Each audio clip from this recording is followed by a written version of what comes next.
Hey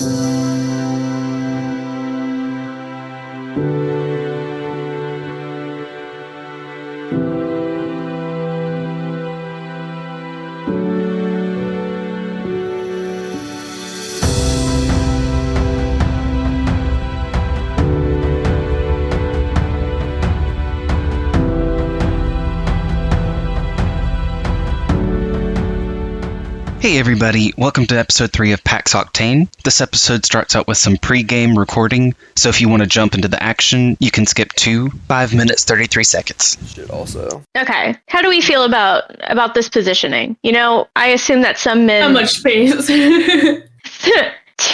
the bed! Yeah, break the bed, it's fine. Somebody hops on the bed, it's fine. Do you think, like, when we end session, the world just freezes for them, but they're still, like, conscious and they can still talk to each other? And they've been talking mad shit for, like... Yes, honestly, I do. They've been eating breakfast. They're like actors, you know, we yelled cut, and they went to go just do other things right, let's on the set. Break. Yeah, until we come back to, you know, start the next scene. That's kind of horrifying, but, like, funny. It is weird they haven't done it. Well, I don't know. Hello? They met at the so Hello? Hello? Oh my gosh. Guys, we're all here. We're all here. Excellent. Hold on. Let me get all of my things. Did I write any notes for last session? Does anybody want to try and recap last session? I unfortunately. I do know we were, well, not we, y'all were getting attacked by... Okay, so I was trying to like... Lumeria said I'm not with them. Downstairs mode. All right, just so we see clearly what's happening, some of our brave adventurers are upstairs with Angry Flower Lady. Tapioca and Lumeria are downstairs with the rest of the group, as Percival and Sybil are having their reunion. We're all having a great time. So yeah, we found out last session that, well, she hasn't told you completely what's happening, but you guys figured out that Rosalind was doing something with the flowers that was causing hallucinations and threw out all the flowers. Great job. But because you did that, she now knows that everybody is at least onto her. When she tried confronting Percival about it, that is when Sybil showed up and she lost her goddamn fucking mind. Yeah. We called her on her bullshit. And you called her on her bullshit. She freaked out. She took a big huff of something that she was holding around her neck. She hit her vape. Yeah, she hit her vape real quick. And then she got real ugly looking. Delirious rip off her dab pen. Exactly. And kids, this is why we don't vape. So now we are going to roll initiative for the men upstairs. Okay. Oh, I had my dice out. Dice for that, don't I? And I put them back up last night. You can roll in D&D Beyond too, if you have a character. No. No. What I need is like... What I need is dice that won't betray me.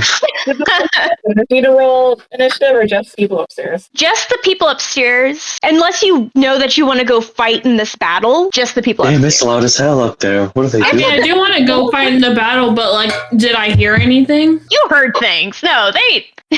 Yeah, you heard stuff. She going fucking insane. Screaming? She started screaming. Some shit they can't take back. Yeah. How close will I be to walk up there that I had to roll initiative?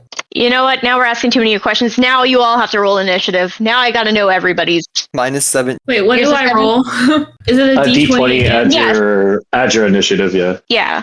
Shit, I forgot to add my shit. D20, add your... That was cocked, which is really frustrating because it was basically a net 20. Okay. 15. 15? 7. Lucas, did you need to add your Yeah, how do you calculate that? Because I do not have that on my character sheet. It should be. That's a pretty important one. Hold on. Your armor class. It's not your armor class. No, it's right next to the armor class. Oh, right next. I was like... I don't have anything on it, so... I'm still pulling up my character sheet. Oh, he really doesn't. I have his character sheet right in front of me. He really doesn't. That's crazy. What the hell? Okay. I don't fucking know. I know your dexterity factors into it. I don't remember how it's calculated. I'm still waiting for it to load. Okay, no, all right. But we are all apparently rolling 7s. Yeah. And I'm sorry, Clay, what number did you get? It was a 15. 15. Type it out. Don't worry, I will. Tapioca, 7. Tapioca. Oh, Now- it is just my dex mod, which is high. high. So I got above a 20. A 20, I think it's... A 28? Oh, no, 21. 21? Wait, how did it go from 7 to 21? I don't think so. No. Oh, I no. misheard you. Okay. Yeah, I rolled a 17 and then I had my dex modifier. A 17! I just heard 7. Yeah, I just heard 7 So too. different from a 7. 17. 17! Well, I rolled an actual literal 7, but I'm waiting for D&D Beyond to decide to load. Yeah, I was gonna say, while we're waiting, because you will be lower in the initiative order, we can just kind of start. So Percival runs out of the room, going to Sybil, and when Tapioca gives Rosalind a good scratch and the men try to push her away from the door as she tries to run after him, you see her take this big whiff of something, declaring that she will not let anybody stand in between her and her true love. As she does, she starts to become deformed, her eyes become bloodshot, her nails grow longer, and she just looks ragged. And so, Lucas, as she starts to raise her hands up, she starts gnashing at you. What would you like to do? You get to go first. Are we all within 5 feet of her? Yes, you are. Just Okay. about. Yeah. Fireball. I get a fireball. No. This rogue just have a Molotov. Do I have like, any idea of like what we're in combat? Do I know what's going on? You Like, don't. I mean, Do I know where I am right now? so I am sharing my screen. And I know you guys can't see the colors very well. Do you need a hit of that too? Yeah. Everybody take a hit. Come on. But yeah, we have you right here. We have, so Bundog, you're red. Miles, you're like, it was supposed to be gold. It does not look gold on this background. Lavender is purple. Tapioca is black. And then Lumeria is green, to the best of my coloring I ability. should not have named my character after a color. Hey, you know what? Purple's your thing now. Yeah, I don't know what to tell you. Oops.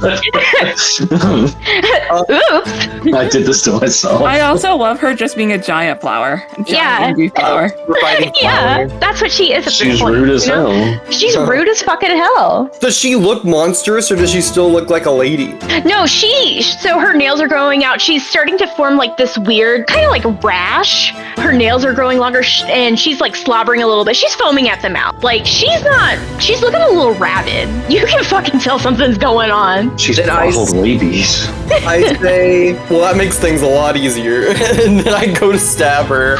Okay, Fair enough. good, fair enough. Okay, I'm gonna attack with one of my shorts. Got Okay. this stabber. You got this. Kick her ass. Okay, I rolled a 5. So, no. You went to go stab her, but in the heat of the moment, as you were coming up with something quippy, you just kind of lose your footing a little bit. But you have another dagger. You have another thing that you can use right now, can't you? Is that? Yes. Okay. Also, do I have to declare? I don't know if anyone knows this, but for sneak attack, do I have to declare which attack I'm using it for beforehand, or can I use it the second one if I hit? Can I do it on hit? It's extra damage, correct? So like it only applies if you make contact and the qualifiers for sneak attack damage are applied. So Well, I missed with both anyway because I rolled a 4. So okay, well Sneak then attack, don't worry you about have to it. have advantage either from just like naturally having advantage on the attack, Can't you from also be being hidden flanking? in cover, or from being what is the thing where you're on one side and an ally's on the Yeah, other? I Flanking. think flanking Flanking. is Yeah, the flanking. way they call So it. you need to Yeah. be in cover, flanking, or just have advantage for some reason. And So, like, if one of the other of us engage with her in melee combat, you can. You should, correct me if I'm wrong. You should be able to apply that then, right? Yeah, that's how I Okay. was like understanding it. Well, this book says as long as somebody that's also attacking the creature is within 5, which I guess counts as flanking. Yeah, that's Yeah. I think that's like the. Because 5 feet is basically one tile, so they'd have to be Yeah. within Pretty a much. tile. But it doesn't matter. I missed, so. All right, Clay, you see Mundog whiff it twice. So I fall down and my ass is up, like face down, ass up. Come on, man, get it together. We're representing a group here. I give you a thumbs up. All right. all right. Let's see here. Teacher, does it seem like she would be weak to psychic attack? let me see. Can I get the vibe? And if The I vibe. yelled at her spirit, it would hurt Yeah, her. I'll give you that much. All right. As our first fight together, I will give you that much, yes. She's not having a good time. If you said some mean things to her after he yelled at her...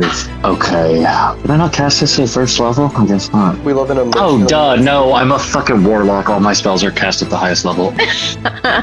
We're gonna start light here. I'm gonna make a non-lethal attack with my sickle. I'm gonna try and incapacitate her for the time being. +2 to hit. It's not great.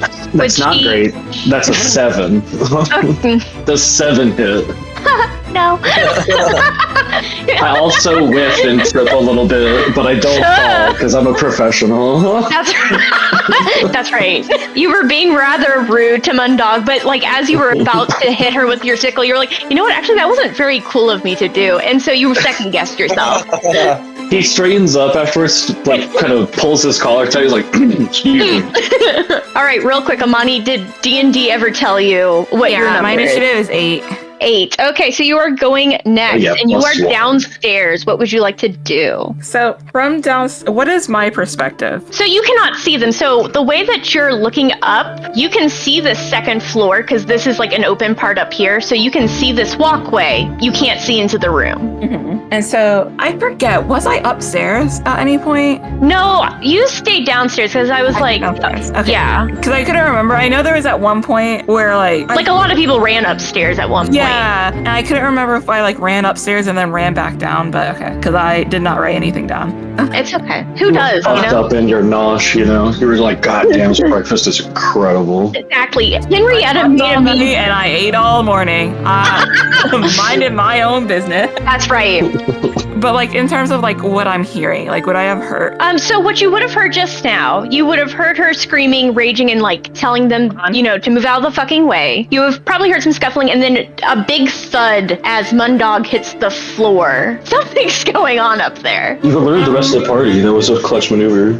Yeah, it was all according to plan. All according to plan. All according to the kickoff. So who's upstairs? It's just our guys and the flower lady. Okay, so Sybil and Percival, Henrietta, and then I forget what the butler's name is. I'll be real. I don't think I will. Okay, so they're all downstairs. I think what I'll do is... Oh, I wasn't ready for... My last note just says flowers are haunted.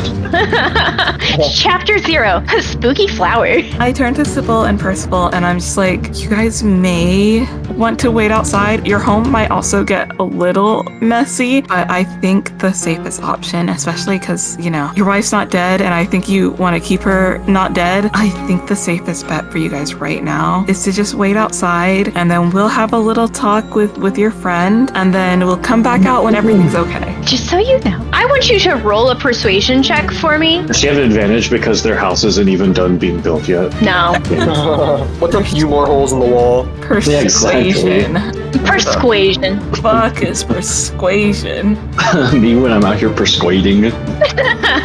There it is. I don't know. I can't fucking read. No. I literally my mouse. No. I was looking at mine too, and I was like, I don't see it. I thought it was purely on purpose. So. Okay, so I got a 17. I don't have any bonuses, so it's just a straight 17. You know what? 17 is going to work. You see that Percival, the butler, and Henrietta all kind of nod with you. You see Sybil open her mouth to debate real quick, and then she's like, actually, you're right. We should all move. If you need help, please call for me. And so they are all going to start moving out. But just as... God, I fucking hope. But just as Henrietta is about to go out, because we're gonna have them all run out, Henrietta starts to, and she's like, actually, wait a second, and she's going to go run upstairs. Oh, Henrietta initiative too. No, she's not gonna get anywhere in the fray. I will give you that much. I got a hunting rifle out there. Hold on. I'll show that hussy. Oh, show that hussy. And then, so Jay, we never finished our discussion? We didn't. We really didn't either. Really didn't? We can discuss right here, right now in the open. What is it that you're asking for? I gave you your 2 forms, and one of them can have your special constellation. What? Okay. So you get to. Hold on, I have to go back to our bed. Actually, Okay. they're all in voice notes. Which were the 2 forms that you gave me that I can use right now? You can either do the fox or your bird. Okay. A mammal. Did you decide on what you wanted for your special thing? I know that I kept saying that I think I would choose one over the other, but like you have your So choice. that, I don't get that till 6th level. Oh, okay, cool. Yeah, so I don't even have that yet. Okay.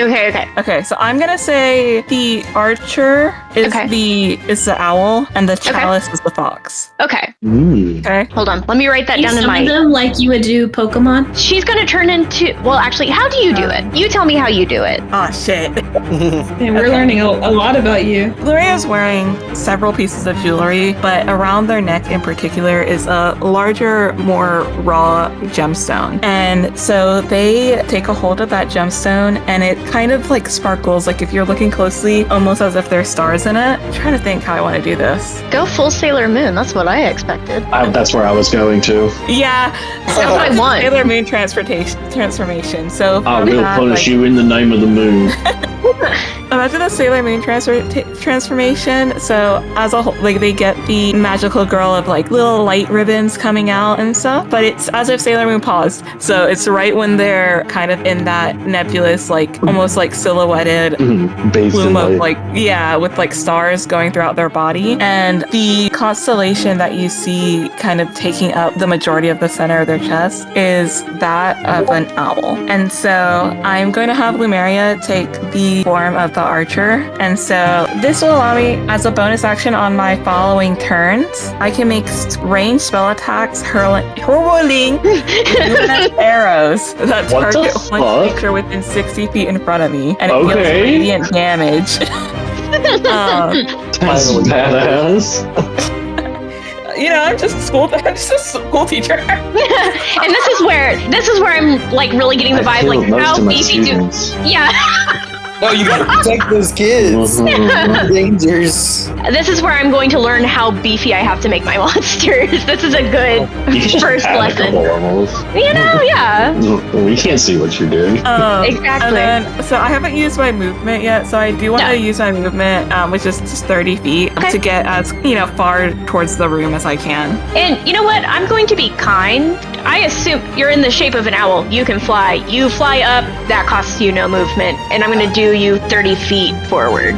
So you do turn into an animal. Yeah, I Right? think Okay. we go there. That's what I assumed. I assumed you turned into the form of the animal, and then you get to use the special power. Okay. Actually, that is fun. Yeah, we'll do that. Yeah. Okay.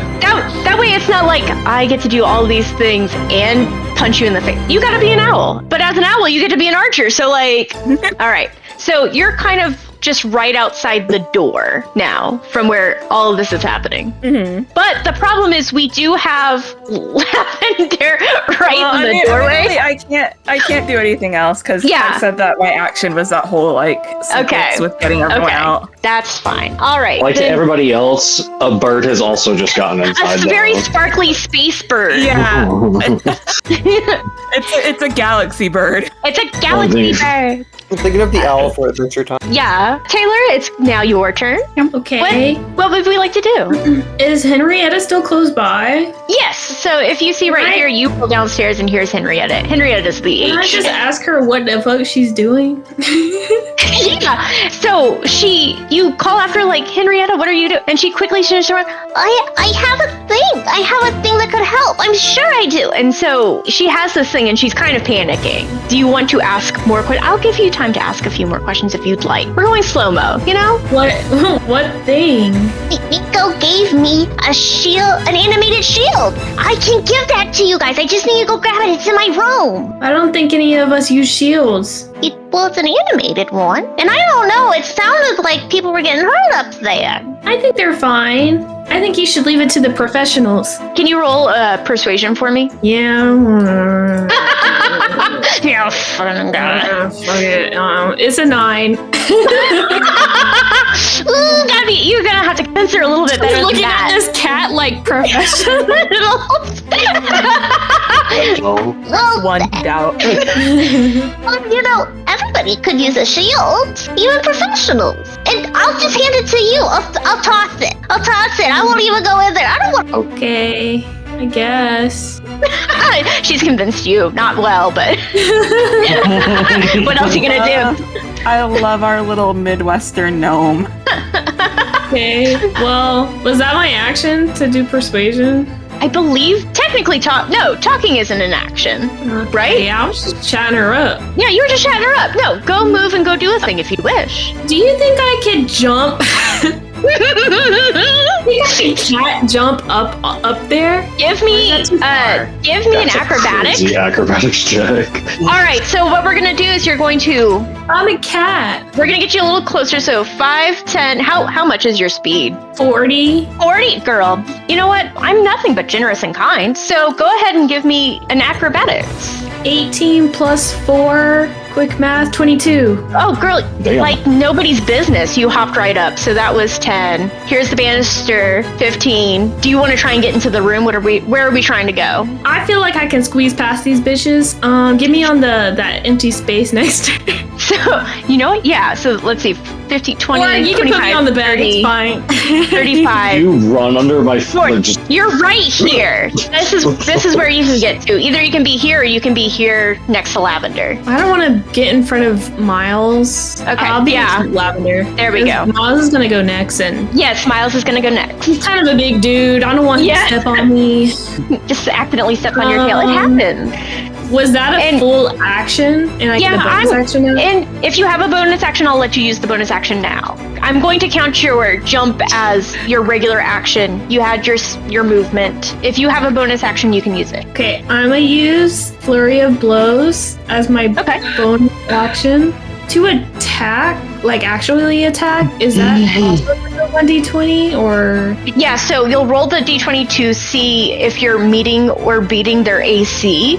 If you are higher than their AC, then you get to roll all of your attacking The thing stuff. says to hit +4. Do I add +4 to whatever I roll? That's correct, right, Amani? Wait, I'm so sorry. I zoned out. I got a nat you- 20. Oh, you got okay. So if you got a nat 20 for your attack, you roll get- damage twice. Yeah. Oh, really? So you damage. double whatever the dice is, and then your modifier, like whatever your additions after that, do not double, but your dice rolls do. Or like Amani was saying, you could roll it twice. Yeah. Hey, I'm gonna just roll it So- twice. I didn't hear anything what Clay said. Okay. That's fine. Sorry. I was reading. So it's 1d6 plus 2. So the first roll is a 5. Okay. And the second roll is also a 5. So I do 10 damage. Okay. And then I Kitty attack got- a second time. Okay. I got a 19 plus 4, which is 23. Huh? And it was 7 damage. 7. Okay. That makes more sense. I don't know why I thought it was 7 damage. Or I did it 20 was damage to her. 20 damage. Well, technically I did 17 damage to her. So. Yeah, which is, oh my god, look at that. How's she looking? How does she look? She's not happy. All right, if that is the end of your turn, Miles, it is finally your turn. Stab her. Stab. Or bonk. I have your things here. Let me look. Hopefully your longsword's on here. Billiam, okay. Oh, you know what? I had feline agility where I could have doubled my All right. speed. Damn. Next time. You'll remember that for next time. All right, so you're going to roll your d20 to see if it hits her AC or beats her AC. Yes. Yeah. Which you did it. So now you're going to roll 1d8 plus 2 for slashing damage. Okay. Look at you all. I'm so proud of you all. If you have bonus actions, you can do a bonus action. You do. I do see you have bonus actions. Look at you. What do you want to do? I see Divine Sense. That's so weird. In this Session 0 game, I'm going to allow you to do it. Only because I have your sheet printed out, but I think I needed to print out your new one so I don't see it. I'm going to trust you, and I'm just going to let you do it. So yeah, you're going to... I believe you have to still roll a d20 to make sure, to make sure it hits.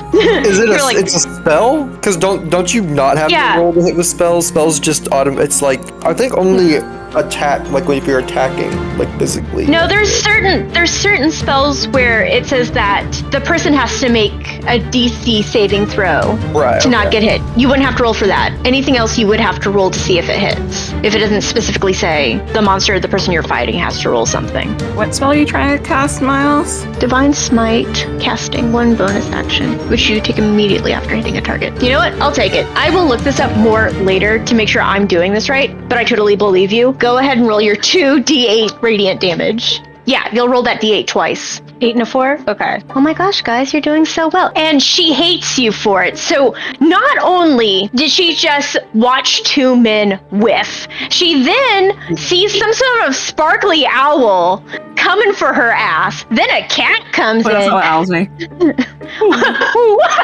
Oops. Then a damn cat comes in and starts punching her, finally getting some blows on her. And then this man not only thwacks her with a sword, causing slashing damage, but also she's blinded by the light now. And Jesus can't save her now, and she knows that, and so she's furious. So she is going to, she's really mad about that goddamn radiant damage. So what she's going to do is try and bite you. Oh god. Jesus, I'm burning. Flower has tea. Shit, you know, no, but it don't look good. She is gonna try and bite you, though. Whatever, you not let her get her mouth on you, oh my god. So, hold on. As long as it Ooh. doesn't break the skin, you'll be fine. Does a 16 hit? Jesus. Paladin, maybe not. Yeah. She's attacking the guy who just flash bombed her with God's pure light. Yeah. Damn. Okay. Yeah. She whips looking directly at you, and she's like, "You motherfucker!" And as she says "fucker," she bites onto your fucking arm that was holding your goddamn sword. She gives you a good bite. Let's see how bad of a bite this is if you need to go get this checked out later. I suggest you no matter what. No matter what, that's 7 damage. Do you have armor equipped? Because I was like, your armor class is 9? Crazy. 9 is crazy. Oh, you for heavy armor. Yeah, heavy armor. Your fancy armor. 3. Your armor should be. Yeah. Armor class should be higher. Again, remember, this Mine's is 11. Like 16 sounds like it would still hit you, but like Yeah. it should be higher than 9. and hey, remember, this is session 0. We will. Yeah. So what we're. I think that still hits, but It's still it beats. So I think she bit you, and you're like, God fuck! I just woke up and forgot to put back on my armor. But thankfully, you just had it right there. You took it off last night outside the door.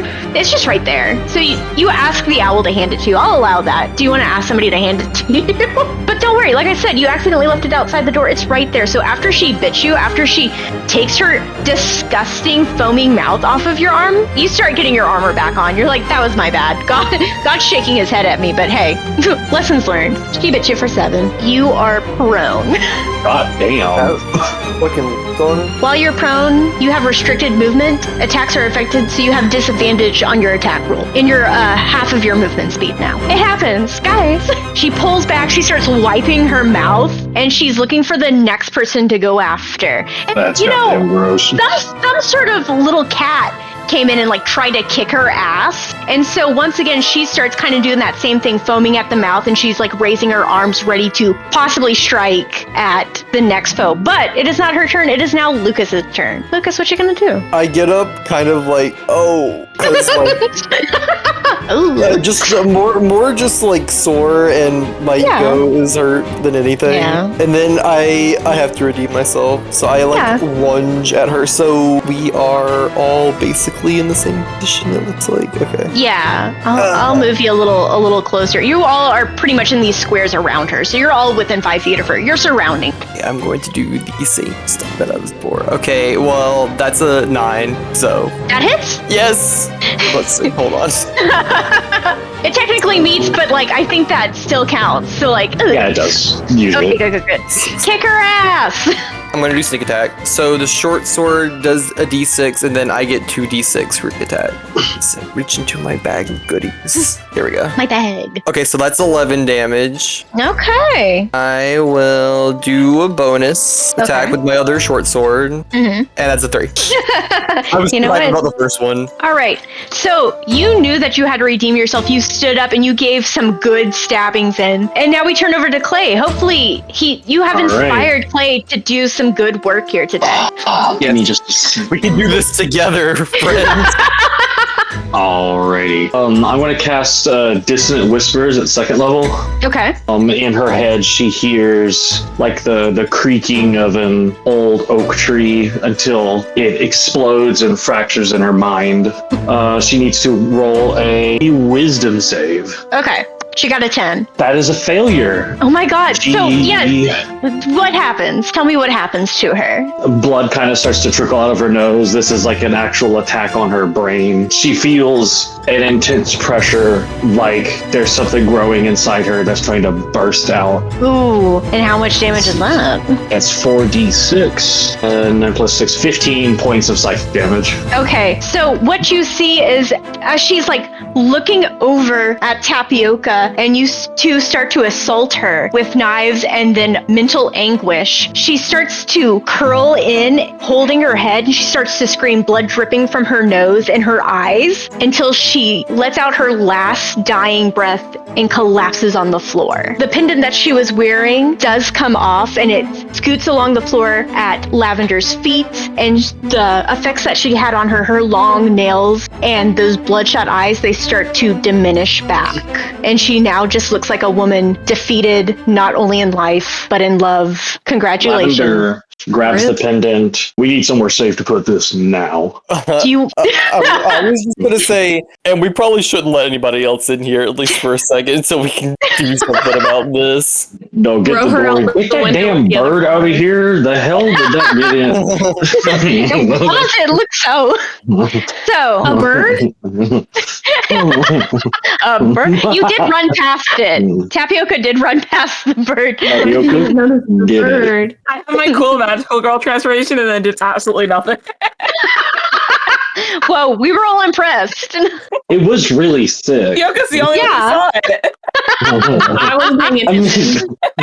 Damn. She was like She was looking at the balcony going, I think I can make that. I think I could fucking jump up there. So yes, congratulations, you have succeeded. Lavender, you said that you picked up the pendant. Do you want to do anything with it? Do we want to look at it before we just... Let me take a quick chance to inspect it and All right. maybe see if I can get some spooky ass insight on it. Like being Yeah, a spooky ass object. give me some insight on the spooky ass object. Is there like a rug? Can I start rolling up the body? Fuck this for me. There is actually a rug. There Okay. is a rug. It's underneath the bed. So if people want to help you, kind of like move the rug That's underneath the bed. more like it. That's a 21 for insight. Okay. So you're holding this pendant. If you want, this could be you're telling people what you see as this is happening, or you can just be noticing this. I But- would like the information filtered to me, and I will present it as I please. So while this Excellent. is happening, Lavender, would you allow me to land on your shoulder? I'd probably yell a little bit, but yeah, you can. For sure. A little bit. Hold on. Let me. The fuck? Tapioca's just staring at the bird. Yeah. So, Lavender, with your new friend on your shoulder, you're both looking at this pendant. The pendant is actually surprisingly very small. It looks like a green gem, and you realize that the top of it is actually like a corked bottle. So you realize what she had done was she uncorked it, and whatever liquid that was inside of it, whatever was in there, no longer in there. She took the last of it when she huffed it. So no real danger. It does have a slightly sweet smell to it. So it was like a perfume. Nobody would have noticed. And on the front of it, you see this symbol, and I'm going to put it in the main chat. Oh, it's fairly small. It's a little smaller than the palm of your hand, but it has this symbol on it. And because you did insight, I'll just also give you the arcana on it. You can tell that it is magical. It seems wrong. It seems tainted and insidious in some strange way that you just can't put your finger on. She has some fucked up shit. They're bone dry though. I don't think it's any danger. Any of y'all recognize whatever the hell this is? I pointed the symbol. Nope. Just a small green container. Can you repeat that one more time? I'm so sorry. My mom was No, you're texting me. okay. I basically relay that information to the group and show them the symbol to see if any of them recognize it. Although I don't know that Lavender has clocked that the owl is part of his party yet, so he's definitely showing everyone else in the room. And you're probably like, what the fuck? Can you like show me? Can you hold it fucking still? Screeching, start owl screeching. Could I? What would I would I recognize that? What would I roll? Well, No, no, we don't. As, No one saw her as you're like him transform. talking, I'm still just staring at this owl, my tail flicking. okay. But what would I Please roll do not to- jump on me. if I wanted to? Yeah, history or arcana maybe. I'll join in on History that, more I likely. suppose. Yeah, go ahead. Yeah, history or arcana. So one of you could roll arcana, the other history if you'd want. I'll roll history. Same for Nope. me.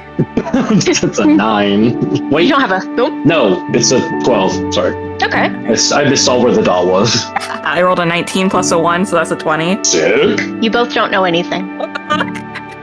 This bird does not look any Should've more rolled a knowledgeable 30. than the rest of us.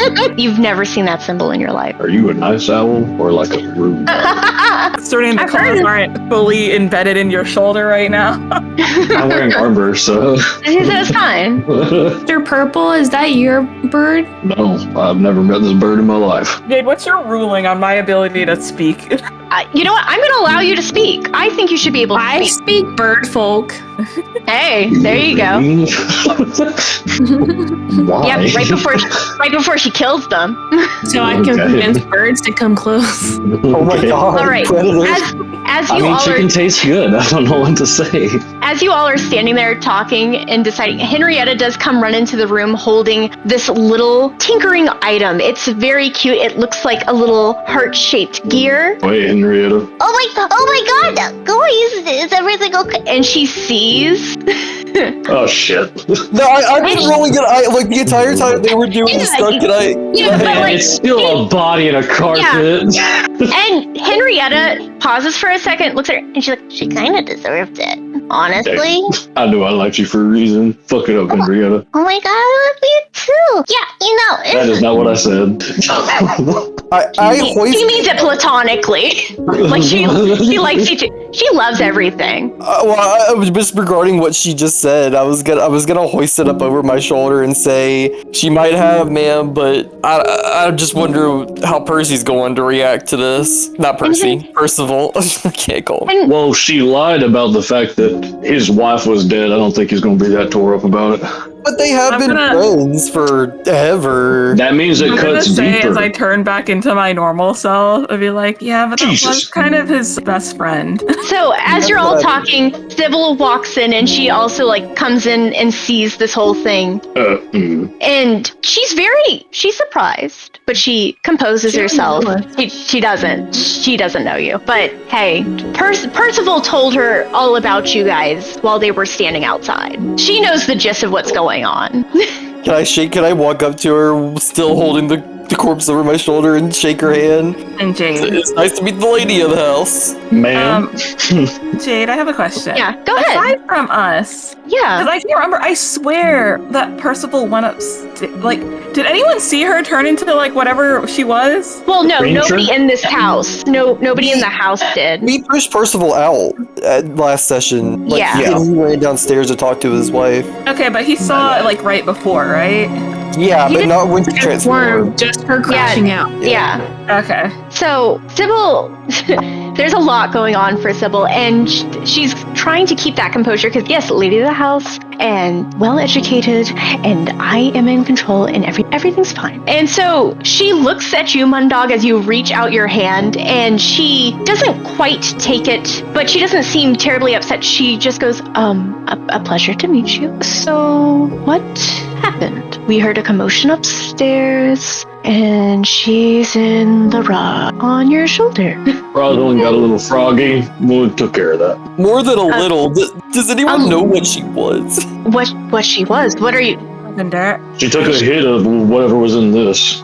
Well, Do you- it might be a good time to show her the little thing that you found. Okay. Maybe. Yeah, that's definitely the exact like. just Yeah. She took whatever it was. She took a hit of this, and I show her the little Okay. pendant. Sybil reaches out and she can I take this? Can I look at it? Certainly, I mean it's So just like you, she's Appreciate turning it over. She's turning it over in her hands. Just like you, she feels this energy from it. Whatever was in there is wrong and insidious and maddening. She can tell that much at least. She understands from at least this point. So she did do something. Okay. that's as near as we can tell. She gives a sigh and she hands back the wallet. She's like, I don't actually, can I keep this? What we're going to do, I've sent to go get the authorities. It will take them a little bit to get here. I want you to understand that I will take care of this. If I can keep this to show as evidence, that is perfectly fine for you all to not worry about it. I want you to understand that. This will not get back to anybody because I know that you were protecting us. So if anybody questions, I will vouch for you. You have no concerns. in Much that obliged, my regard. lady. Of course, yes. And so, Mondak, I think you may want to just leave her, like set her down, If- respectfully. Preserve the scene, I suppose. If you He tampered the whole scene. No, it's fine. It's fine. I can use some magic and we can look back at it. There's no worries there. Well, ma'am, I guess it's up to you. This is your home. What Yes. would you like me to do with her? I really don't want the dead body in my bedchamber. You may want to switch so that rooms. they It may can, be haunted. If you could actually, let's set her in the guest room. We're not gonna have guests. You for can toss her out the window. That's And disrespectful. I'm not sure that. The way that you said that, Tapioca, it surprises Sybil enough that she's holding back laughter. It's been a ridiculous time for her, and just that moment of did you say that out loud? No. Oh, okay. He says that internally. Hell yeah, fuck her. She does keep her composure, and then she thinks of Percival, and she's like, I will talk to him. But until then, I know that you all were on a mission, and I understand that today was going to be the day you left. We have Starburst, your horse, I believe, and she looks over at Philium. I thought she meant she had candy. Damn, right? Oh, I forgot your horse's name, the Starburst. And she explains, like, we actually had them start heading this way to bring him. That way, after breakfast, you could have head on your quest. But after all that you've done for us, give us just a minute. We need to repay you for all that you've done. By all means. Of course, yes. So she has Henrietta escort you and the body into this room. And Henrietta... Just on the bed, I suppose. I unfold her and so she is Drop her. not monstrous, but she's still bloodied, and Yeah. I ask Henrietta whether she deserves it or not. Can you clean the body a bit again, if anything, for Percival's sake, ma'am? For my lord's sake, of course. No, and you know what? That was rude of me to say, now that I think about it. Love's Oh, such you were right to say it, rude or not. Oh, I suppose you're right. And so she does go, she starts moving across the hall to get to the bathroom, get some rags and start washing up the body. Sybil leaves. She goes downstairs to the study to kind of look for a thing or two. And she explains as she's leaving, I can't find you much, but please, I will get you whatever I can. So she leaves to go do that. What would you all like to do as she's gathering items? Anybody ever, that thing that Henrietta have, did anybody take that, or No, nobody took that. no one questioned it or anything? No, nobody questioned it. Look, an animated shield. Where is it right now? It's on Henrietta's person. She took it with her. She was just holding it. You guys already dealt with it. Oh, she didn't leave it though. Okay. No, she was just holding it. So Sybil kind of runs out and she's like, I can heal you all. She does have the power to I'm pretty much fine. restore you. She's going to restore all hit points if needed. Like it never happened. But she Do I get my is key point back too? yeah. Nice. She's well Does Philium's arm look fucked up or what? no, Sybil heals real quick. Just everybody real quick. He's perfectly fine. Well, the good news is that you're not infected. The bad news is I'm hungry again.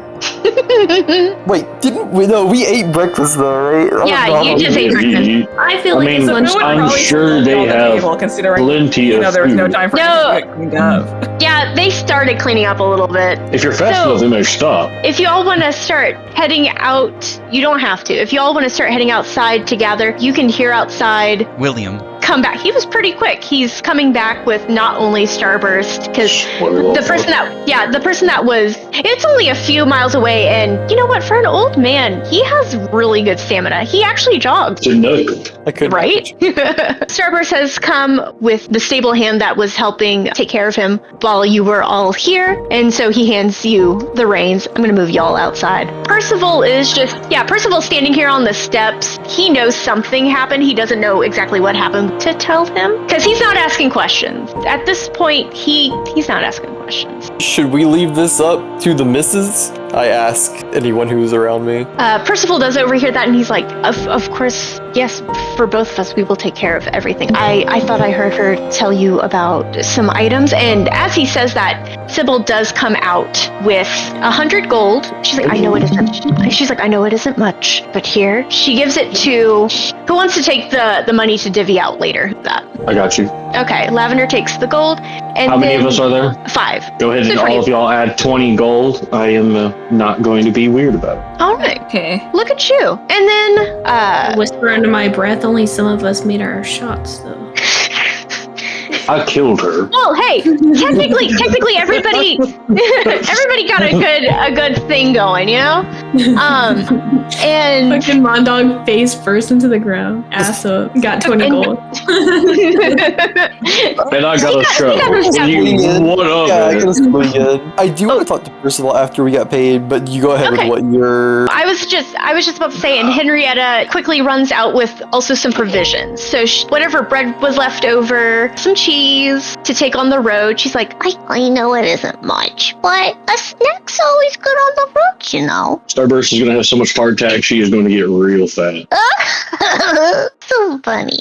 and she goes back to do whatever she needs to do in the house. Sybil turns to all of you and she's like, I actually believe I did find the note that PAX Octane had sent to tell us, you know, everything that was going on. I hear that actually the place that you need to go is just a day's journey, barely even. So and she kind of points you in a direction. You will continue heading northeast from where they are. And she's like, it's ruins. You're heading to ruins. Say hi to the old man for me. The old man? Oh, we're going to ruins, as in this place is called ruins, or this place is ruins? I did want to sound like a jackass. I was about to ask that, though. Do you ask that out loud? I guess I don't know. Yeah, Mundog. Yes, I do. I guess I don't know. So, I did say my part aloud, though. He said his part out loud. Okay. I did say my part out loud. So she just kind of smiles and kind of gives like a little shrug. She's not saying all that she should. Philium asks about Sybil's carriage being attacked. My carriage was attacked, yes. And so she starts to relay the whole thing, and also to Percival. Percival hasn't heard the story yet, and so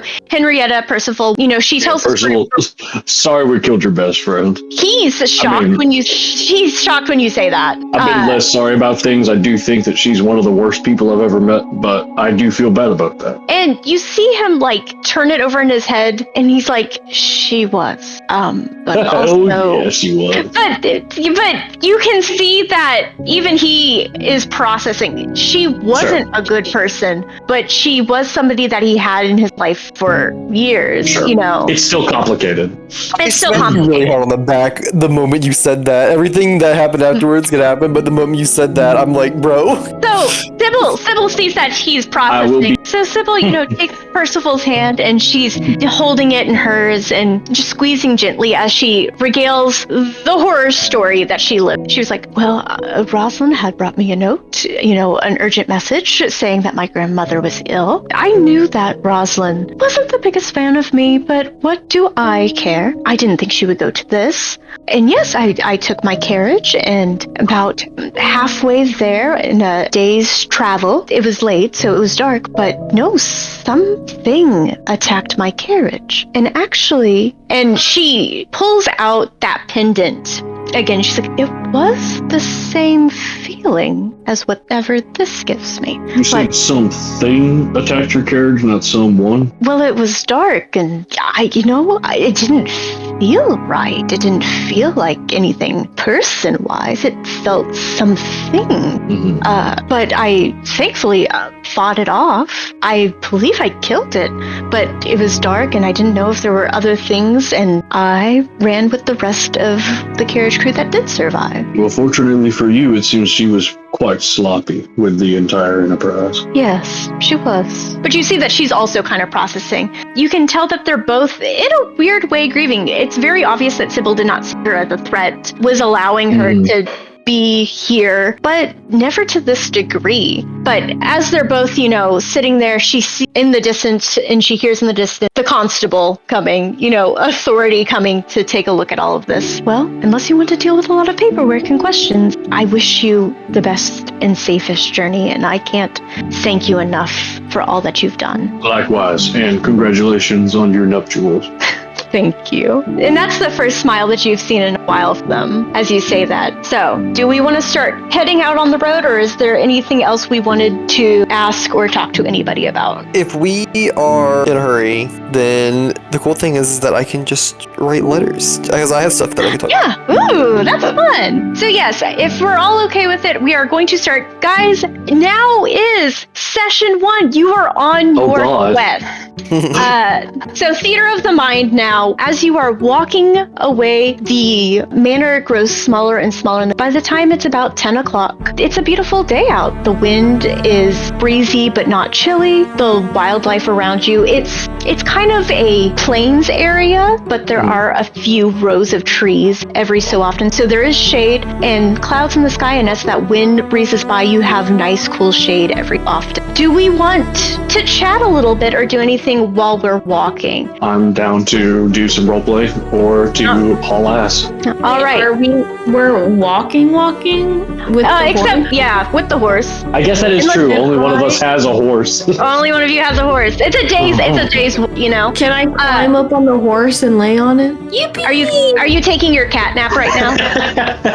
Getting some sun. I'll listen to people talk. Okay. But I'm not saying I may or may not fall asleep. Okay. I'm going to, as you're walking. No, Lumeria's back. And then he changed back and no one had a comment on it. Hey, you know what? Lumeria, that's you? Fancy. We've all seen some shit. Yeah. Do you want to talk about being an owl in Lumeria? I mean, I practice druidcraft. Is it fun? Sometimes that happens. I thought I'd get to help, but I just kind of flew around, but that was fun too. I mean, I'm sure there will be something for you to hurt later. I mean, I don't necessarily have to hurt anything. As long as you had I fun. just wish I was able to assist you guys a bit more. To be honest, I love owls. They're fun animals. So I could be one anytime. my game needs some work. But yeah, I guess we'll be traveling for a bit with each other. So, what's your deals? I don't really have much of a deal. Parents are carpenters. I do a little work on the side. Kind of got into this by pure happenstance, but I'm enjoying it. It's a lot of fun. It's good. Get to see more of the world. What about you, Mondog? Oh wait, actually, you gonna say something, William? Is it justice? So are you like a fun cop or like a scary cop? Good answer. The first of his kind. First and foremost, help those who can't help themselves. Beautiful thing. Yeah, that's why I joined too. No cop business or anything like that, far from it, but just to see what's going on with this guild here and see just what this guild can do. Oh, are you testing us or something? Well, not testing, really, just experiencing, I guess, if that makes any sense. Also, Numeria, I was going to ask you about your pamphlet. Does this have anything to do with why you're with the guild? Yeah, I help a lot of the kids who don't have much in our area. Back where we're from, this is the closest I got to a job. And pamphlet to hopefully get sponsors, because maybe if they can find work, or some of them are just looking for homes, if anyone wants to help them, then that's my goal. Yeah, I was looking through it, and it seems like you're trying to do some good work. So is this something that you made yourself? Yeah, and when you look at it, it's definitely drawn by kids. Yeah, I had them help me make it. I thought it'd be a fun, just like, exercise for us to do together to kind of give them something to do that's not crime. Getting them involved definitely seems like the best course of action. Yeah, that keeps them out of trouble and also lets them create. The world is not kind to the people less advantaged as ourselves. Give them a chance is the right thing to do. I'm gonna hold on to this. Maybe I can talk to some people and see if I can get anybody involved that I know. Think you should know some disenfranchised youths? Yes. Yes. All right. As you Not gonna guys are, pry. That's none of my business. so as you guys are chatting, minutes pass into hours, and it seems like you guys are getting along. And as it hits about 3 o'clock, 4 o'clock, you hear music playing coming from the edge of the woods.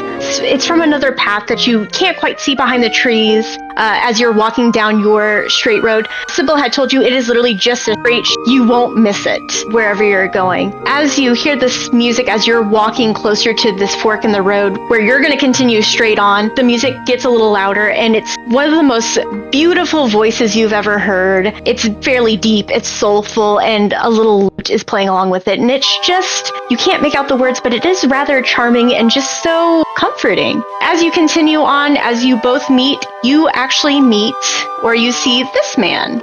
It's not a great picture. And to give you a little information on them, you might know him. You get to decide right here now if you do. He is actually a part of your guild. He is part of PAX Octane. He is a very well-known bard of the guild. Very famous in most and even with some venturing parties. And he continues walking, but he's like, I thought I heard some voices. Wonderful. How do you do? I'm Galewind Lyrical. As he approaches, he kind of flips his lute behind his back, and he, reaches out his hand to the first person in front of him as he starts walking beside you. So who do you think he walks up to? Not me. Okay. Yeah, that's fine. Okay. I was gonna say I don't know him, but I know his name. I've definitely heard of him, if anything. Never seen this man before. I'm gonna go or with heard of him. too. Okay, so many have heard. Philium, are you still up on your horse, or are you walking beside your while Tapioca takes a little nap? I decide that Philium knows Galewind, and we have a friendly little reunion. Philium, it's so good to see you. And he gave you that shake, but then he pulls you into this good hug real quick. He stops walking to pull you into a good hug, gives 1 or 2 pats. Oh, you know me, always. A song in my heart, and it can't wait to jump out. Is there know how to anything? carry a tune?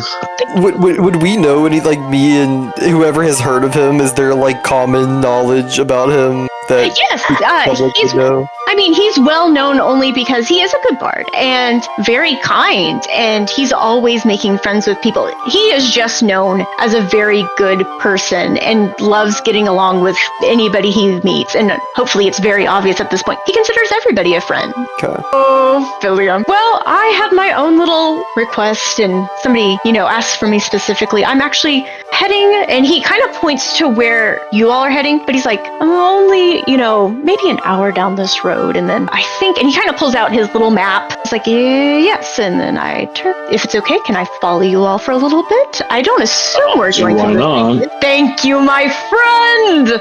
And he gives Lavender a good old pat on the back.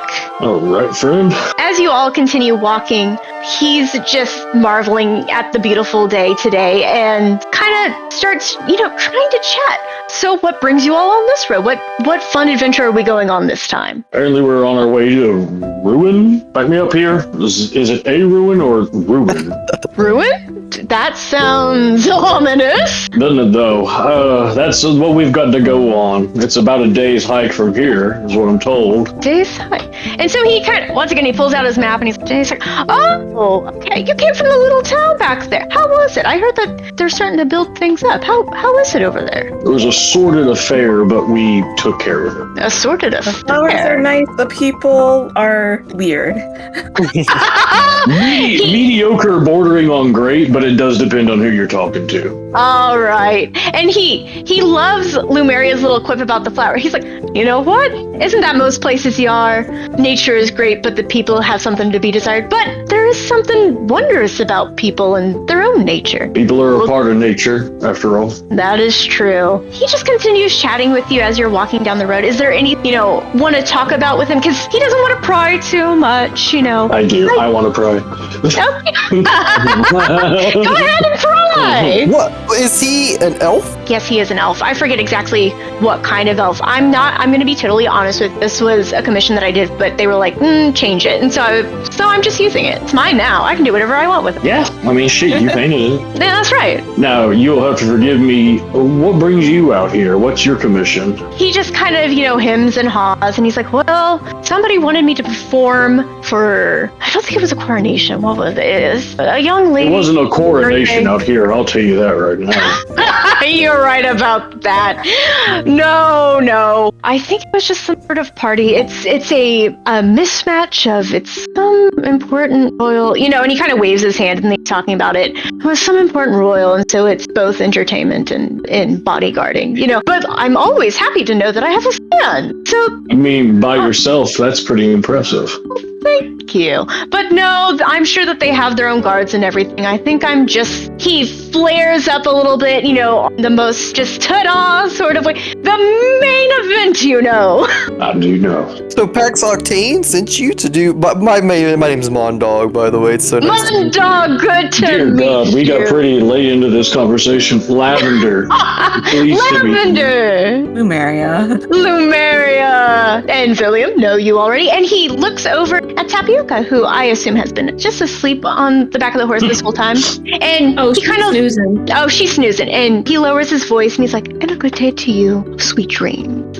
That's Tapioca. Tapioca. Lovely. Well, Here, she'll claw your damn eyes out. you know what? We love somebody with a good head on their shoulders, wary of strangers. You know what? We can't condemn her for that. Couldn't possibly. So, but he does kind of like step a little away from her. He doesn't want to like surprise her. He knows he can be kind of loud and boisterous and obvious that and he does not want his eyes clawed out today. Is there like a save that Tapioca should do? To see if he's getting too loud. That would be funny. Tapioca, if you wish, you can do that. But I don't know. The rocking of the horse, the swaying of the horse, I think is keeping you pretty lulled. Are we still walking? We are still walking, yes. I'm talking. Yeah, we're just walking and talking. I don't mind doing the save roll. Is it a D20? Yes, so you know what, we're gonna keep it simple. If you want to do like a smaller dice, you can. It's pretty much going to be evens, you keep sleeping, odds you wake up. And it's only when he yells or laughs really loud. Oh, well, I rolled a 10. So even you're asleep, you're still good. So That is a hell of a cat nap. I did want to I ask. didn't get a lot of sleep last night. I did want to ask you, Mr. Gelwind, does the guild often send you out to coronations and such? No, it's not that the guild sends me specifically. It's I'm requested. Ah, I see. Man about town. Man about town, if you will. I see. I have heard of your talents. This makes sense. Well, thank you. I Your name has appreciate it. definitely crossed my ears at least once or twice. Well, I hope that I am as good as the rumors say. But, everything takes improvement. There's no perfection at all. You're It's all positively improvement. buzzing from a distance. So Oh, thank you. He's going to take that as a compliment. It's like, it was a compliment. oh, excellent.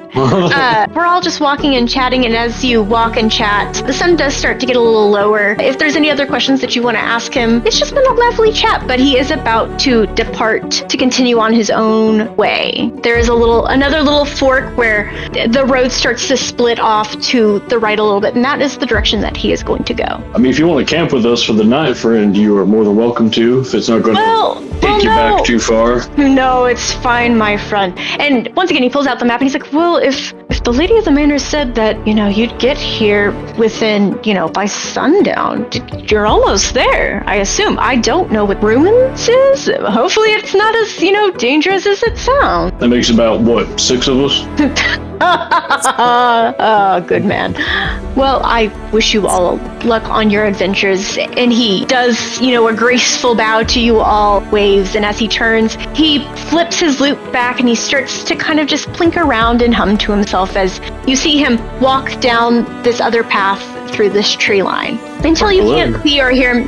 Goodbye! Until you can't hear his lute or his singing anymore. If there's anything else, I am going to push time forward a little bit. By the time he had left you, it was about 5 o'clock, just as the sun is setting around 8:30. It is truly becoming twilight. The sun is becoming so low in the sky, but in front of you, as the last rays of light are starting to be snuffed out, you do see in front of you what you assume used to be a town. But all that is left now are the bases of houses, and barely even that. It's just a few stones and what you assume to be what once stood homes. So it was ruins. No, it was ruined. They meant it literally. And you can see that the path, normally it would verge off and everything would be fine, but you can see the path that you would be taking to the ruins is not really used. You know, it's covered over with grass. You can see where, like, maybe some people were using it, but it's obvious not a lot of people, and for good reason. It seems abandoned for forever. What are they doing here? Can I make like an insight check on to like? Can I tell that like something happened? Like, is there like clearly a point where like there was a fire, or like is there any way to discern like why this place is ruins? Yeah, sure. If you'd like to try and do that, I will love to try. go ahead. What is that? If you want to do either a history or let's do either history or perception, because either you can try and figure out what this once was, or you can just try and figure out what's over. You want to do some history? Okay. Let's do some history. Can I do perception while he's No! I missed the dice rolling area. No! It was a natural 20, but this was a pretty good 2. It's a 19. Okay, yeah. So, while you're not very familiar with the area, you do know that as eons go on, some villages do just die out and they become like this. You're not quite sure what this one could have been, but you do know that there weren't any like big wars in this area, to your knowledge. There wasn't any sort of catastrophes, famine in like this small area. It just seems like it's a town that was snuffed out just through time. Real quick, because Mundog, did you still want to do a perception? I got a 1, so move on. Move on. This is the actual commission, Miles. So this is the lady of the house was a side quest. This is the main quest. Do we all want to make a perception check real quick? Yeah, I'd be happy. It will be bad. No, my pencil. No. I did a 20. Oh my god, dirty 20. Dirty 20. No, it wasn't a dirty 20. It was clean. No, let's go.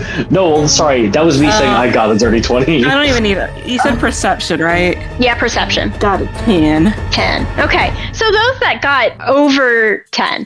So not me. So not you. I'm sorry. You do hear flapping of wings, and you do look overhead, and you do see this owl. And like I said, it's ruins, and it's kind of plain, like, but there are trees here and there. When you see this owl fly over this like small grouping of trees and like brush and stuff, it swoops in, and then a moment later, out steps a young man. He has dark curly hair. I can send you a picture here in a second, but he kind of looks I'm just making mental notes, and he's like, I was expecting an old man. Immediate suspicion. And so he's just smiling at you, and he's like, hey, everybody. And he kind of like looks at all of you, you know, and he's like looking around. He's like, no cute girls, huh? Never cute girls. Excuse me? And he hears you, and he kind of Broaden your horizons, bigot. He laughs at that. He's like surprised, but no offense. But I do have preferences. And as he's saying this, check. Tapioca, if you want me to kill him, I'll kill him. He's gonna snatch someone. Wait, There was a check, sorry. Was he an owl and turned into a human, or is the owl still there? No. So what you assume, those who got high enough percentage, you saw the owl and then he stepped out. You can assume that he was the owl. Maria turned into an owl. Yeah, people just turn it into owls. We can safely assume that owls do be turning into people sometimes. In this campaign, there's been 0 owls that have not been a person. That is true. So yes, if everybody wants to make another perception check real quick, as he's, as he's laughing and he's just like, we're gonna charge it. Charge it. I made a 5. I don't believe in my dice. I believe in your dice. Tapioca made a 5. She's looking Oh everywhere. my god. Another 20. Another 20. I got 15. 15. 12. The dice Okay. on fire. Gilbert's gonna die in the next Mine was one. 12. Mine was 12. Okay, so everybody but Tapioca. She's looking at the owl. She said, "Where did it go?" And yet she's She's looking hungry. everywhere. She's looking everywhere except for where a second owl is. And just like the first, it does look a little different where he looked more like a great horned owl or something, maybe just a little taller. This one is a barn owl, and you see it very quickly. It's very nimble, and it quickly dives into that forest area. But instead of appearing just like the boy before her, who, smiley, about 15 years old, dark hair, darker skin, she falls out, but with grace and drop kicks him. Oh, good. Based. And and so she's now kind of just standing above him. She's like, and you run off. Why do you always do this? You don't need to be running off. We were supposed to take them together. And he's like, and as he's like rising on the ground from that, you see this girl turn to you, and now I can show you the picture. We're getting there. There's so many pictures. I have a problem. Okay. And she says we could take him together. Yeah, we were. Lavender's hand is not grabbing his sickle, but it's like resting on it. Okay. And so he looks real casual. Yeah, real quick. Can you roll a sleight of hand? I want to see if she noticed that. Okay. She will. Mine's bad. You're fine. No, it's actually not that bad. 16. 16? Yeah, she doesn't notice. She's too busy berating this boy in front of her. But she does then look over to you, and she gives like a very respectful bow, and she's like, I am so sorry about my brother. Oh my gosh. Did you even introduce yourself? And he like grab him by the collar of this cape poncho like thing that they are both wearing. They are both wearing the same outfits, but her hood is up while his is down. She kind of grabs him, and he's pulling him up by it, and he's like recovering from the good drop kick that he got. He's like, well, I didn't have time to. Somebody came out of the sky. Well, maybe if you weren't flying away, we were told to bring them together. Actually, never mind. And so she once again like bows, and she's like, I am Sharika, and this is Vihan. This is my brother, and you're PAX Octane, right? You're the group that Master sent out for? We are indeed. Oh, excellent. And she kind of goes around, and she like reaches out her hand to each of you to shake, and once again is like, I'm Sharika. I'm Sharika. It's very nice to meet you. I'm Sharika. Lavender, it's a pleasure. It's a pleasure, Lavender. Thank you. You know what owl went? And she kind of stares at you, and she's like, owl. Oh. Well, I'm right here. An owl? Well, you're right. I'm not. I can transform into one. You know what? All right. We should really get going. Master's waiting, and it is kind of urgent. Yes. And Vihan steps up, and he's like, yeah, our master. He's not your master. He's just the master of our guild. Small group. But yeah, we kind of need your help. So yeah, you know what? Sharika's right. We should probably be heading over there. Lead the way. Certainly. And he starts walking, and Sharika's like, please follow us. I'm so sorry. And they're both leading you. And at these winding paths of rubble and stone, you do see as you approach in the moonlight, this like leaning tower. And there are lights coming from it. The master like casino lights, spotlights into the No. This just lit up. Disco ball. Man, I wish. But no, it's the only standing building, and barely even that at the moment. Yeah, and barely even that at the moment. As they're approaching, they're like, we'll meet you at the top. You'll just go through. It's just one big staircase. And Vihan's like, yeah, I ain't climbing all those stairs. Oh, and fuck off.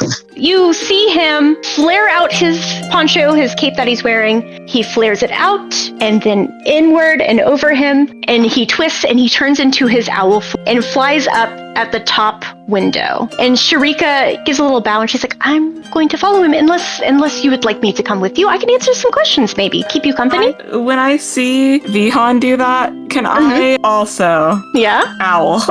Yeah, if you want to. Yeah, I'll fly up with him. Okay, you follow with. Bye. And real quick, she does look at Philium, and she's like, there's a place that we can tie up your horse right over here. And she kind of like leads you over to like a nice grassy patch that it can stay and rest. Yeah, of course. Philium gives Starburst an apple and pats her a goodbye. Aww. And you can just see that it just makes Sharika so happy to see it. And she's like, oh, that's so nice. Well, but we need to go. And so she kind of leads you, and she decides that she'll walk upstairs with you guys. Unless you have any questions you want to ask her. You can see that the tower, there isn't much to it. It is ruined. There isn't much of any anything. It's leaning, it's drafty. As you climb up the swirling staircase, there are floors that you'll arrive on with what looks to probably be like tiny rooms, in certain corners. But she just continues on up to the top of the tower. And when you walk in, and you'll see a woman, and she's talking to Vihan, who has transformed out of his owl form. And she's looking up at Lumeria, and she's like, "Oh, beautiful. How beautiful you are. Come. And you. I do not say that out loud. Okay. You all come up the stairs, and she's like, "Sharika, darling, I'm so happy that you walked with them." And she kind of like turns. The way that her covering is, it's very obvious that it's covering over her eyes, but you can tell that she can see through it in a sense. It's not with her eyes, it's just a feeling that she is looking at you when she speaks. And she looks over at Vihan, and she's like, "And you should have walked with them as well, You are such a bitch. I did say that out loud. She turns away, and she's like, "Greetings, fellow travelers. I'm so happy that you've made it here. Wasn't too much trouble, I hope." Well, actually, Not at I know all. that woman gave you a bit of trouble, but you handled it just fine. Oh, Were you watching us? how do you know? I say as my owl. I do have the ability. I looked at the druid rules. I do have the ability to speak. Okay. For the record, I did say my thing out loud too. Okay, you're all like, "What the fuck?"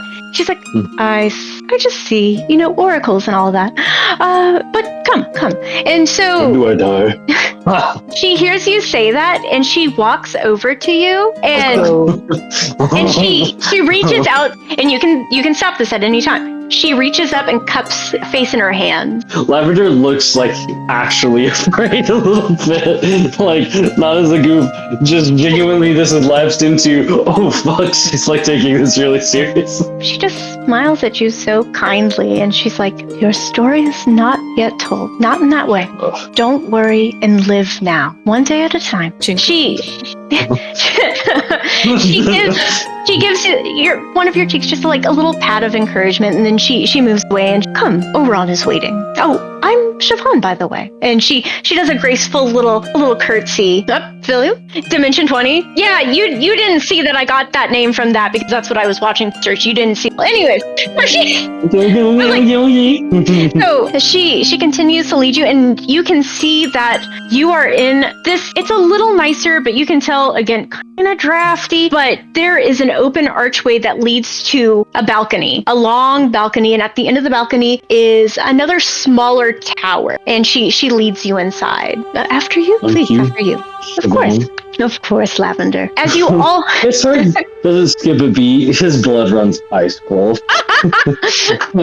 He has been spooked. He's been ghosted. And as you walk in, this is the nicest room. So where everything else seemed kind of dilapidated, and it's livable maybe, but this is beautiful. Along the walls, books and shelves of trinkets and more books, and in between bookshelves are tapestries depicting what looks like what you can maybe describe as like knights or something. 2 men and 1 woman, and then standing with them is a smaller being of some sort. They're not very clear. They're very, very old, and the only reason that you can even see them is because up in the rafters, this is a very tall, you just see all these glimmering stars. It looks like it's just starlight, and it's beautiful and calming. And as you walk and you look around, there's also this big round table more in the middle, and you hear another voice. "Welcome. I'm so glad you all made it safely. Siobhan told me you would, but it's always good to keep out hope, no matter what." And you see in front of you a very tall, broad-shouldered man in the same kind of colored robes. Everybody's robes are shades of white and blue and navy blue. So there's obviously a theme, and there's little stars printed on all of them, and they each have details at the back with the star patterns as well. And Orion, smiles at you all. "Welcome. Thank you for coming on hate to say it, at short notice, but if you would like to sit down, we can start discussing what the quest is. And he motions to the chairs that are at this round table. I'm all ears. Orion, I sit on the table. You sit on the table? Okay. You can see that the table is like this stone, but like in the middle of it seems like this obsidian glass. So it's very cool to the touch. Again, it's reflecting the stars and the lights up above, and so it kind of looks like its own of the galaxy, of the night sky. I think this time, Philium, can I sit on your shoulder this time? You're like, I'm taking my owl for. I'm still an owl. I never left it. Oh, okay, you never left it. Okay. Lavender just very, very, very quietly goes, So I assume everybody's sitting down. Is everybody getting comfortable? I'm all ears. Okay. All right. Very focused. You're not even paying attention to Lumeria, the starry owl. Lavender's like lounging, but he's like rapt attention, all in, locked in. Siobhan has kind of noticed that she's like spooked you a little bit. She does sit beside you. She doesn't say much of anything. Lavender, Making it worse on purpose. yeah, a little bit. In the most playful way. Sharika and Vion also sit down. He's like, glad we could all make it. Now, I have called you here for something urgent. There is something that you need to go get as quickly as possible. In a day, what was the time frame, Siobhan? And Siobhan looks up at Orion and just kind of smiles, and she's like, they'll get there at the correct time. And he's like, of course they will. All right, you'll get there at the correct time. But Lavender is glad that other people find her as spooky as you guys. he's just a little exasperated, never get a straight He visibly relaxes. Yeah, and Vihan, kind of leans, like he puts his elbows on the table and leans his head in his hands, and he's like, Siobhan, if you don't tell people correct times, how will they know when to get there? And she just gives a sigh like, oh, they'll get there when they get there, and they'll be on time. And you can see that Vihan is also exasperated by this, can't ever get a straight answer out of this woman. But Orion continues on, and he's like, what do you guys know about stars? Guy, they're More bright. than I'd like, less than I'd hope. I know a lot. I know how to track by him, that's about it. Yeah, I know a lot, as I am literally a little galaxy and a bird. Yeah, and he looks at you, Lumeria, and he gives you a little point and a wink like, yeah, I can see that. But he continues on. He's like, for the most part, not everybody knows a lot about stars. They guide us when we're traveling at night. They are lights, beacons of, hope, and obviously they provide wisdom and powers beyond your belief. And he kind of points to Lumeria, and he's like, the other thing is that they are wishes. Anybody ever try to wish? Any of you ever try to, wish on a shooting star as it flies by? I think that's normally the one, right? Very long time. And he gives kind of a sad laugh, and he's like, yes, kind of a childish thing, it seems, but in your darkest time, somebody brighter than you, something to look out for, something to wish upon, does give a sense of hope. But I digress. It does indeed. A star will fall, and we need you to go get it and safely take it to here. And so what he does is everybody gets to look at this map, and it's a map that you get to keep, and he tells you that. He's like, this is yours, So where you're at, I know it's hard to see. If we look closely, you'll see kind of near the bottom just a red dot. It's not the star near the bottom, it's the red dot near the bottom.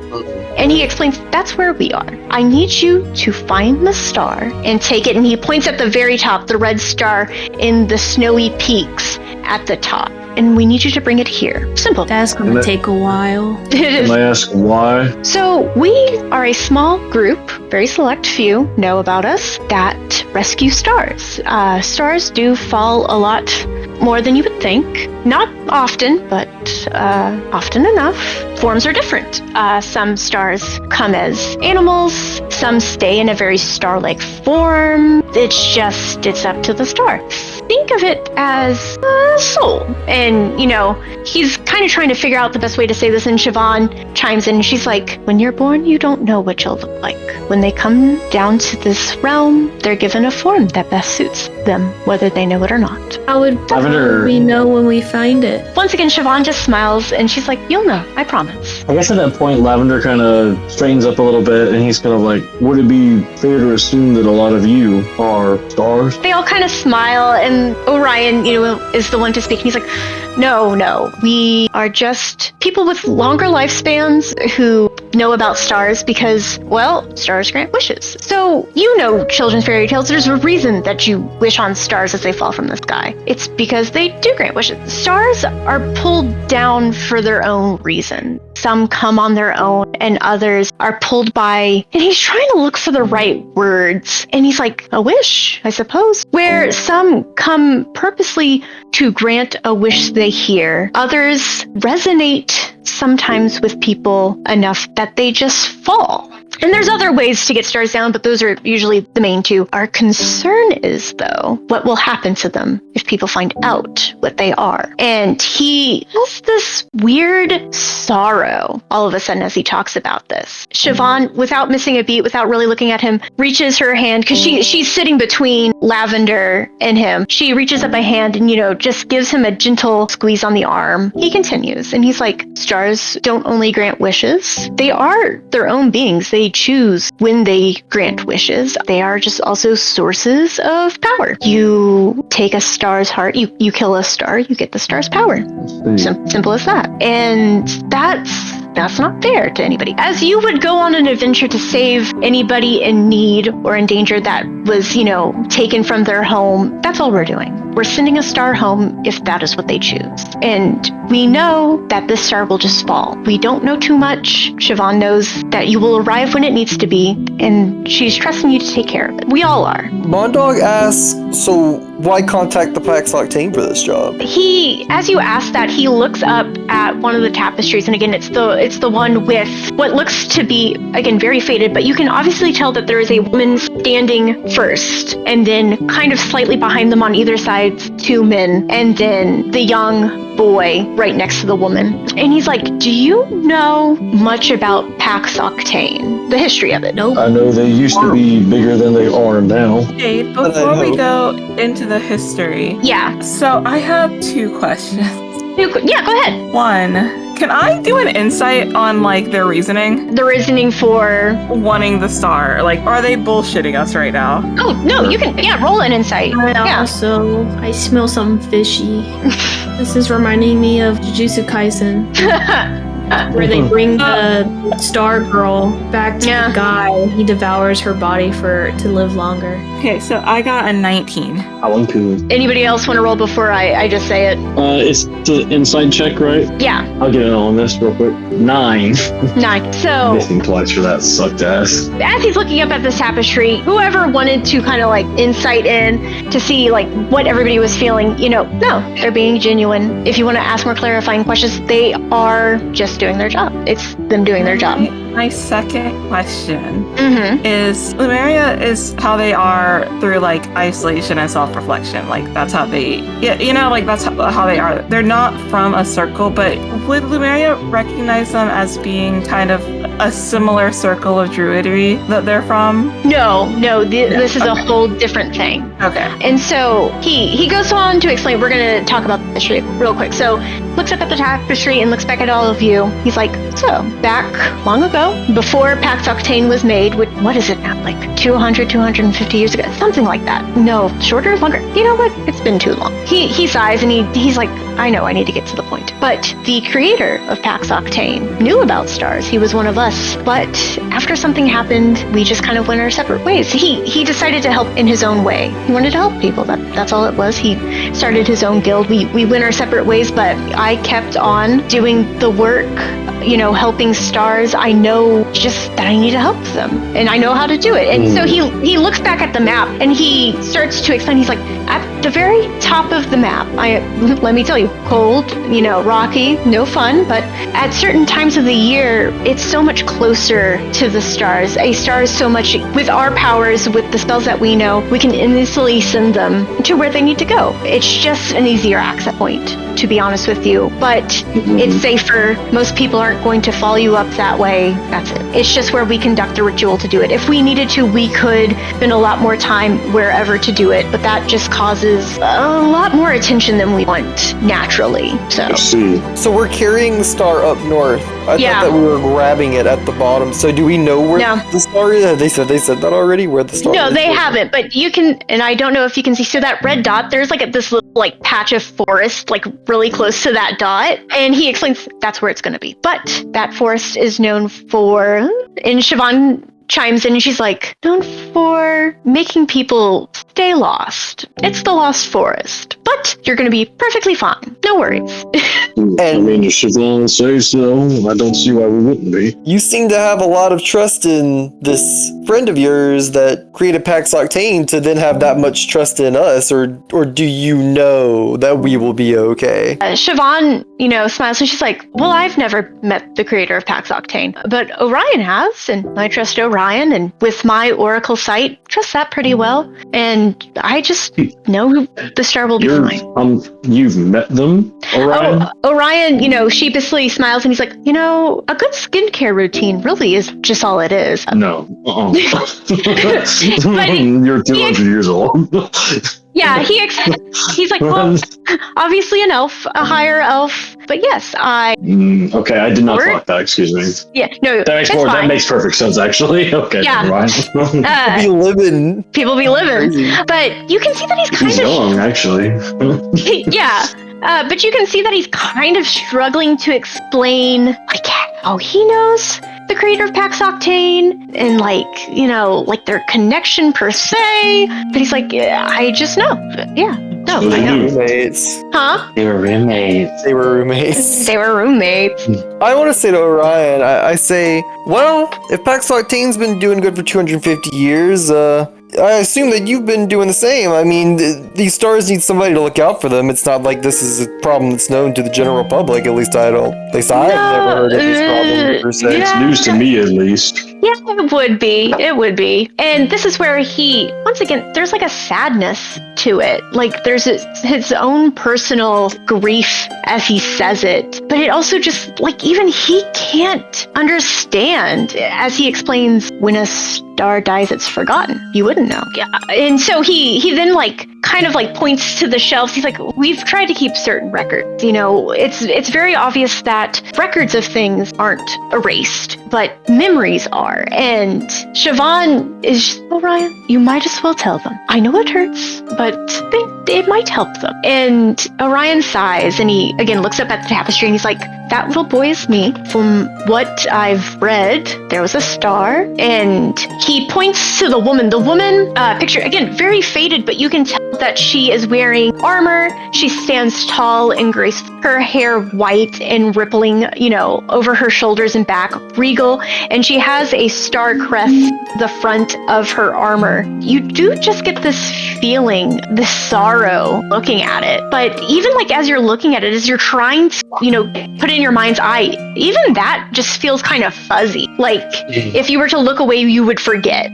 It's only because you're looking at it now, do you remember? And maybe if you really thought hard about it, you could remember the tapestry, but because it's her, it just seems kind of blurry, The rest of the details are crystal clear in our minds. We just saw it, but she is hard to remember. Yeah. Okay. And he continues on. He's like, it was me and I think two men. One of them I know it was PAX Octane's creator.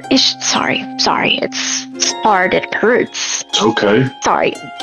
No, I'm fine. But no, something happened. We have records of her, but very few, because I think at the time we were just a little band together. I think I was being taken care of by her. that's the sense that I got, and something happened. And with what I know, not being able to remember stars after something happened, he died, but I don't know why. I can't remember why. It's this feeling in my chest at long, whatever it is. Mm-hmm. But, it's hard to remember. And he looks at the rest of you kind of like, any questions or? Well, I don't want to pry too much, and if this is stressful for you, of course, whatever helps you out the most regarding this information. But is there a certain point that you started to remember? Like, if this was a huge part of your childhood? No. And once again, he seems like he's kind of like struggling to explain it because all he can picture it as, it's like a hole. It's just. He's trying to describe the stuff around it, but he can't describe the lack of something. Yeah, I just know I'm sad, and I know that some things happen, but anything that has to do with her, it's just fuzzier. I see. I guess what I am asking is, at what point is that fogginess not there in your life? Is there a certain point where she wasn't there and your life was moving forward? No. The moment she was gone, I don't remember when. I just know she was gone. And when you lose a loved one, they're gone, but no matter how long it takes, there's a hole in your heart. And maybe it heals a little bit as years go on. And that's kind of what it's done. It is a loss to someone. The problem is I've lost everything about her. I see. What kills a star? Where are the boundaries of it? And once again, he's, because stars are so different, and the forms that they take are different. Some stars are harder to kill than others. If they were to, say, take on an animal or a human form, easily killed, just like any other animal or human, depending on their skills to protect themselves. And but if something else entirely, then I'm a little bit harder. I've only known of like one star that stayed in, I guess you could call it a star form. They looked very crystallized and bright, but easy to carry around. Nobody knew the star was there, so easy to transport. He's just kind of thinking that, and he's like, and then as for wishes, the way stars work, they live for millions of years. They are older than one can imagine, and they know when their time's coming. And sometimes they decide that if they have to be forgotten, if they no longer can be here, some wish to grant a wish. I think some of them think that that's a good way to live on. Even though they can't be remembered, their life created something else. Certainly. But not all stars choose to do that. And normally that's for much older stars that have, greater power and everything. Honestly, the ones that fall easiest are younger stars. They get curious about the world and meteor showers. If you've ever seen a meteor shower, that's stars running across the sky, close enough. And Siobhan gives a sad nod, and she's like, and I believe that's what's happening. They're gonna fall. Yes, they'll fall. Not of their own wish. Just wrong place, wrong time. That's all. See. But you're all here now, and I know it seems vague and a little tricky. We're not giving you any time frames, really. It is just to keep her safe, and we'll know when you get there. Siobhan will let us know, so please take your time. And this is where he kind of, he seems wary, but he's like, I think there are people who will know. And Siobhan nods, and she's like, there are beings who will know, and they will come. Do they know if we're coming? No, they don't. That's where your advantage is. But we should be prepared to see combat if it comes down to that. Yes. And Siobhan gives another smile, trying to be reassuring. She's like, I want you to understand, you will know when you see the star. After that, you will, I promise. But after that, as the star stays longer in this realm, harder to detect. Only beings that have encountered a star, or if the star reveals itself, will know. So as long as you keep it hush-hush, no real problem. Except for the people that didn't know a damn thing about this until getting here. Exactly. Most people don't. It's nothing to be terribly worried about. I know you will do just fine. The star is in good hands. I truly believe it. It's probably for the best that not so many people know about this. Exactly. If the more people that know it, the harder it makes everything. is there anything we need to know about the logistics of transporting the star? And this is where you can kind of see that Siobhan, like even in her power to, see into the future, into the past, like to see what cannot be seen. Even she a little, she's like, when I see it, all I see is a star. As you would see in the night sky, bright and beautiful. That's all I see. I just see it as it naturally would be. So I don't know what form it will take. So we're winging it. And she and Orion kind of give like a little, like a shrug and a speaks. Like what you gonna... If that's the nature of the job, that's the nature of the job. We'll get it done one way or another. One way or another, indeed. And again, take your time. The star's going to be confused. Moving it around too much might be detrimental. Be kind, depending on what it is. Know that you can continue within a relative time frame, no longer than the first fall of snow. And you know that right now it's about May. Like it's just beginning to be May. You have plenty of time to get her there. Damn. And okay. yeah. So what's in between? So the little red we are. Oh. The little red dot is where we are, and then that forest right next to it, which is again like another day. It's not that far. That's about where it will be. The star at the top is where you need to take the star to send it back.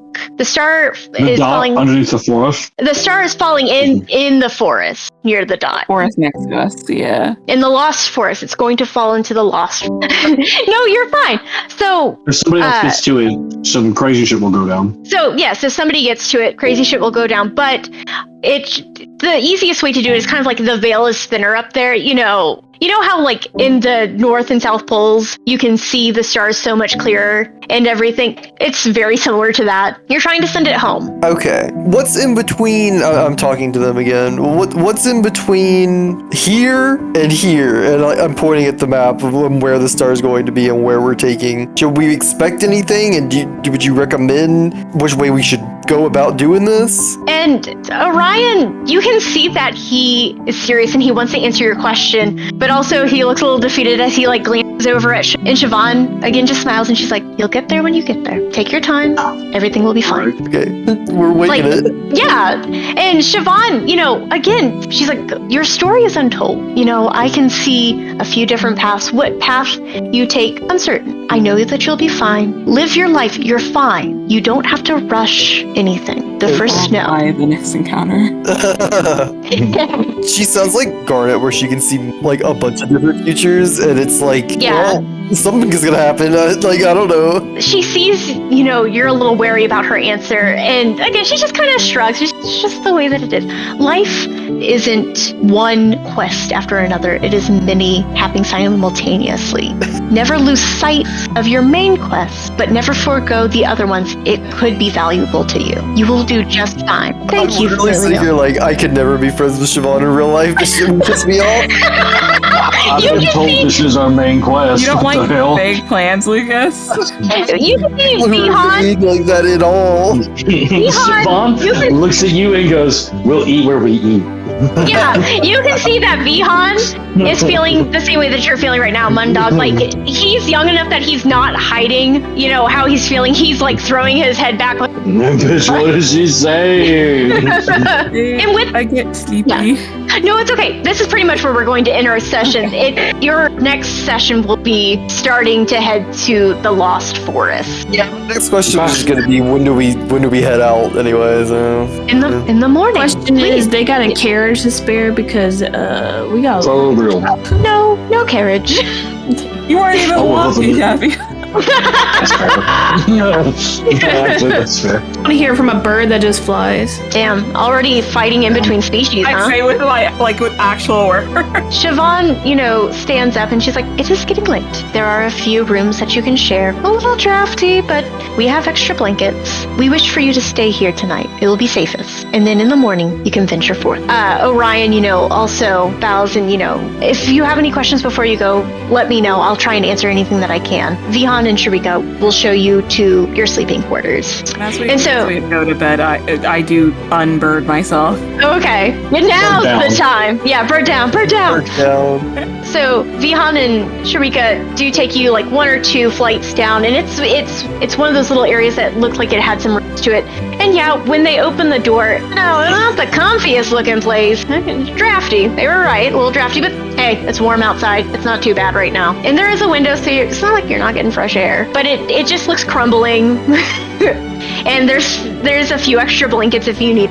Vihan smiles at y'all and is like, all right, well, I'm heading to bed. Y'all have a good night. And starts walking away. And Sharika, you can tell that she wants to say something to him, but quickly turns into like, if you need anything, please let me know, and I can help you get it. Thank you. Of course. And, she closes the room. There's enough room for you in this one room. Perfectly spacious enough for everybody to lay out. Is there any, like, furniture I can lay on top of? No, there is, like, a small pile of, like, straw that one could use as a bed if they wanted to, like, lay something over it, but there's only one. Are we in the barn? Did they throw us in the barn? No, it's just a drafty-looking room that they obviously don't use. But it's what they got. Beggars can't be choosers. Yeah, I grab a blanket and curl up in a corner. All right. Yeah, I take out my bedroll and just set up. The same. I also use my bedroll. Why are we roughing it in a house? Oh wait, I also have a bed. I suppose so. Before we quit, I just want to ask everybody, like, crazy shit, huh? Like, Yeah. No, it's normal. Is everybody having a good time?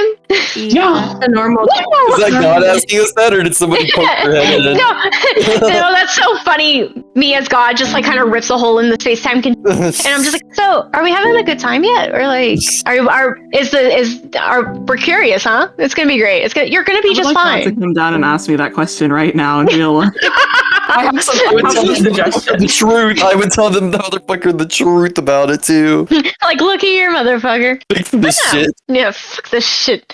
But no, just like Siobhan is saying, she heard it straight from God, honestly. You're going to be just fine. It's going to be a good time. Okay. All right. Good night for real. Good night. Sleep well, sweet prince. Well, we did it, and then You did it. now we're gonna do it again. It's just traveling. Yeah, traveling. The role play D&D game. I can't wait It's to a find out. Good night. Night. I can't wait to find out that like we're like we go to the forest and then immediately all the shit is like the Badlands. Like we walk into fucking Mordor and it's like, yeah, you'll be fine. Don't worry about it. You just see me writing this down real quick. You're right. Actually, that's better than what I had. I mean, we are taking the ring to I don't know. Yeah. Somewhere.